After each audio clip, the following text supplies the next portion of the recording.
दिल्ली में night curfew के बीच SSC GD के विद्यार्थियों का प्रदर्शन जारी है। जी हां, इस वक्त की बड़ी खबर आपको बतलाना चाह रहे हैं कि पिछले 2 महीने से जारी आंदोलन खत्म और समाप्त नहीं हुआ है। पूरी तरीके से कोशिश किया गया कि आंदोलन को अपने अंतिम अंजाम तक पहुंचाया जाए और इसे खत्म कर दिया जाए। उसके लिए नाइट कर्फ्यू भी लगा दिया गया, कोरोना को भी सामने रख दिया गया, लेकिन इसके बीच दिल्ली में आंदोलन जारी है। नाइट कर्फ्यू के बीच भी आपको बतलाते चले कि रात 10 बजे से लेकर सुबह 5 बजे तक नाइट कर्फ्यू है। बात साफ है कि दिल्ली में इस दरमियान कोई भी सड़क के बाहर नहीं निकल सकता है, लेकिन नाइट कर्फ्यू ने भी विद्यार्थियों के हौसले को नहीं तोड़ा। नाइट कर्फ्यू भी उनके हौसले को नहीं डगमगा पाई और उनका प्रदर्शन जारी है। विद्यार्थी डटे हुए हैं अपनी हक के लिए, अपने मांग के लिए लेकर के।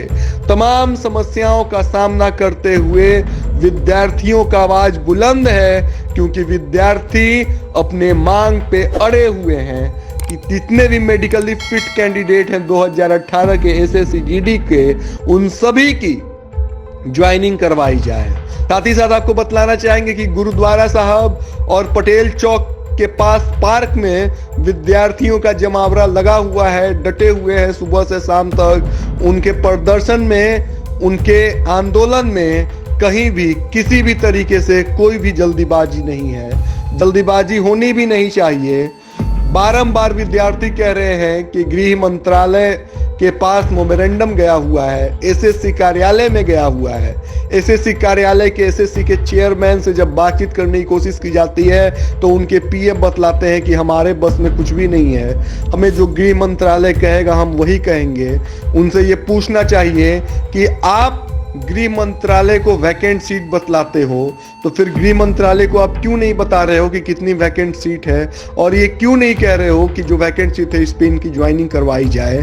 गृह मंत्रालय का काम है अप्रूवल करके उसे पास करना, लेकिन आप गृह मंत्रालय पे बात थोप रहे हो, ये कदाचित सही नहीं है। साथ ही साथ आपको बतलाना चाहेंगे कि इन तमाम समस्याओं के बीच दिल्ली के सड़कों पे एसएससी जीडी के प्रत्याशी डटे हुए हैं, अपना प्रदर्शन कर रहे हैं। राजनीतिक पार्टियां भी खामोश हैं, कोई बात नहीं, इन्हें यकीन है कि इनका प्रदर्शन रंग लाएगा, ये अपने अंजाम तक पहुंचेंगे और कुछ पारंपरिक तौर से पॉजिटिव निष्कर्ष के साथ इस आंदोलन को आगे बढ़ाया जाएगा। बारंबार विद्यार्थी अब ये भी कह रहे हैं कि हम भूख हड़ताल पे जाएंगे।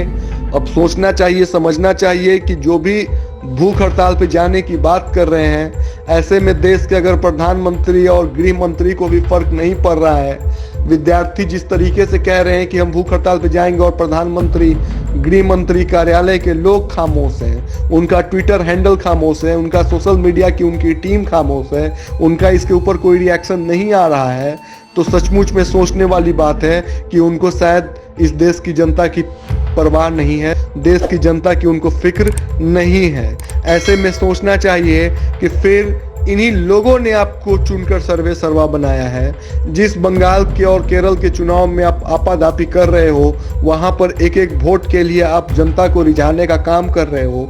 यहाँ पे लगभग 6000 की संख्या में वैकेंट सीट पे ज्वाइनिंग की मांग की जा रही है, और ये तमाम युवा एक फिगर नहीं है, ये एक बहुत बड़ा आक्रोश है जिसका हर्जाना आपको भुगतना पड़ेगा। ऐसे में आपको सोचना और समझना चाहिए कि जिस तरीके से विद्यार्थी सड़कों पे डटे हुए हैं, तमाम समस्याओं का सामना कर रहे हैं, तमाम मुसीबतों के बीच वो लगे हुए हैं, ऐसे में हमें उनका हक दे देना चाहिए, इस पे निष्कर्ष निकालना चाहिए। ट्विटर हैंडल पे उनके लिए आकर के कुछ बातें कहनी चाहिए, लेकिन ये सब से आप पीछे हो, इन सब से आप मुंह मोड़ चुके हो, ये आपके लिए सही नहीं है। आपको धीरे धीरे ये बात समझ में आ ही जाएगी जैसे जैसे इनका आंदोलन तेज होगा। आज की इस विशेष पेशकश में बस इतना ही। अगर हमारा कार्यक्रम आपको अच्छा लगे तो इसे शेयर, सब्सक्राइब, लाइक, कमेंट जरूर करें। धन्यवाद।